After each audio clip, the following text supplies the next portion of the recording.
we shall really accomplish not only on a good measure but very substantially. At the stroke of the midnight hour, when the world sleeps, India will awake to life and freedom. A moment comes, which comes rarely in history, when we step out from the old to the new, when an age ends, and when the soul of the nation long suppressed will find utterance. It is fitting that at this golden moment, we take the pledge of dedication to the service of India and her people and the still larger cause of humanity. Mera Bharat Mahan. Everyone sings, it's found written everywhere, behind drugs, behind lorries.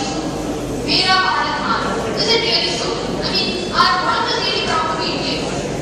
Generally, we see one is appreciating, oh wow, America is so wow, Japan. But rarely we appreciate how India is. Instead, we of course criticize it. They are all proud of their nations. But are we proud to be Indians? Are we proud of the nation? All of us want India to be a developed country. It has to be a superpower. It has to be like the bright star in the sky. It has to be better than Japan, US or UK.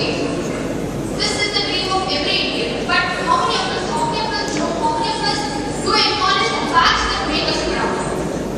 India is the largest democracy in the world. Sanskrit, the language of Indian origin, is considered to be the mother of all European languages. India invented the number system and Aryabhata invented the zero. Bhaskaracharya, of Indian origin, the first person to calculate the time taken by the Earth to go around the sun. And Hinayana, also an Indian, was the first person to calculate the value of pi as 22/7. India is number 1 in drones and satellites. It is second largest investor base and has got the third largest army in the world. India is the largest number of pharmaceutical plants in the world, and it has saved thousands of lives worldwide by developing the land malaria drug. Indian Railways is the largest network in the world under single management. Indian ladies have won many Miss World, Miss Universe titles for the past 15 years, but no other country has won more than twice. The Indian film industry with an average of 800 movies per year, including the regional language movies, beats one of any other film industry in the world. This was just the tip of the iceberg. There are so many facts which we have uncovered. Why are we in India so embarrassed to recognize our own strengths? Why are we so embarrassed to recognize our own achievements? We are such a great nation. We have got so many success stories, but we fail to acknowledge them. We refuse to acknowledge them. We say that our government is inefficient.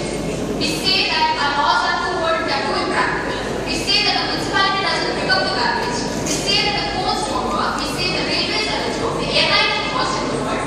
We say that the country has been fed to dogs and today it is an absolute shits and bits. We say, and we say. But what do we do about it?